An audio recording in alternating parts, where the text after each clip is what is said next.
ദുഃഖഭാരത്തോടെയാണ് ഒരുപക്ഷെ ഈ വിടവാങ്ങലിന് എനിക്ക് തോന്നുന്നു വി എസിനെയും വി എസിൻ്റെ മനുഷ്യൻ്റെ ജീവിതത്തിൻ്റെ നനവ് തൊട്ടറിഞ്ഞ ഒരു കമ്മ്യൂണിസ്റ്റുകാരൻ, ഒരു ഭരണകർത്താവെന്ന നിലയ്ക്ക് അദ്ദേഹത്തെ മനസ്സിലാക്കിയിട്ടുള്ള ഓരോരുത്തർക്കും ഇതൊരു വലിയ കഥന ഭാരം തന്നെയായിരിക്കും.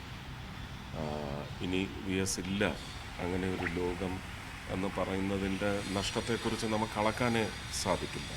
അത്തരത്തിൽ ഒരു വലിയ വോയിഡ് ഇപ്പം തീർച്ചയായിട്ടും നമ്മുടെ അതിന് ശേഷമുള്ള ഒരു ഭരണാനുഭവത്തിൽ നമുക്ക് വളരെ വ്യക്തമായിട്ടുണ്ട്.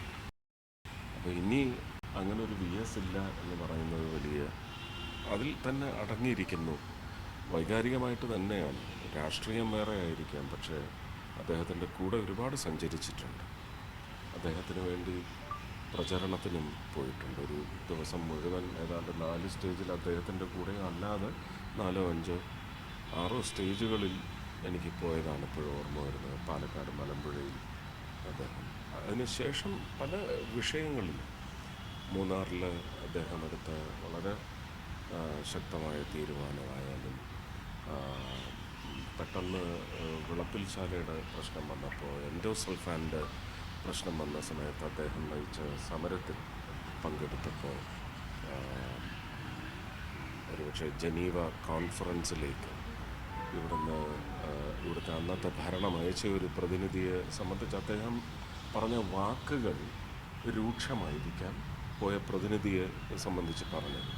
പക്ഷേ ആ രൂക്ഷതയെന്ന് പറയുന്നത് ജനങ്ങളുടെ ആവശ്യങ്ങൾ, ജനങ്ങൾക്കേറ്റ ദ്രോഹം വിലയിരുത്തി അദ്ദേഹം അതിൻ്റെ ആഘാതം മനസ്സിലാക്കി മറ്റൊന്നും നോക്കാതെ അദ്ദേഹം പറഞ്ഞതാണ്. അങ്ങനെ ഉള്ള നേതാക്കന്മാർ നമുക്ക് വളരെ അത്യാവശ്യമാണ്. കൂടുതൽ വേണം എന്ന് തോന്നുമ്പോഴുള്ള ഒരു നഷ്ടം എന്ന് പറയുന്നത് പിന്നെയും നമുക്കൊരുപാട് ഡിപ്രഷൻ ഉണ്ടാക്കും. എനിക്ക് തോന്നുന്നു നയനാർ അദ്ദേഹവും അതുപോലെ തന്നെ ലീഡർ ശ്രീ കരുണാകരനും ഒക്കെ പോയതുപോലെ ഉള്ള ഒരു ദുഃഖഭാരമാണ്. പാർട്ടിയിൽ അറിയിച്ചിട്ടുണ്ട് എനിക്ക് പോകണം.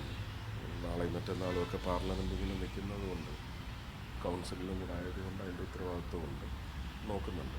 വളരെ വ്യക്തിപരമായിട്ട് നഷ്ടമല്ലേ? വ്യക്തിപരമെന്ന് പറഞ്ഞാൽ എനിക്കറിയാം, ഞാൻ ഈ ഒരു രാഷ്ട്രീയത്തിൽ നിശ്ചയിച്ച് ഇറങ്ങി പുറപ്പെട്ടപ്പോൾ അദ്ദേഹം എടുത്ത സ്റ്റാൻഡ് എന്താണെന്ന് എനിക്കറിയാം. അതുകൊണ്ട് തന്നെ ഞാൻ അദ്ദേഹത്തിൻ്റെ ആ മൂല്യങ്ങളെല്ലാം വിലമതിക്കുന്നു.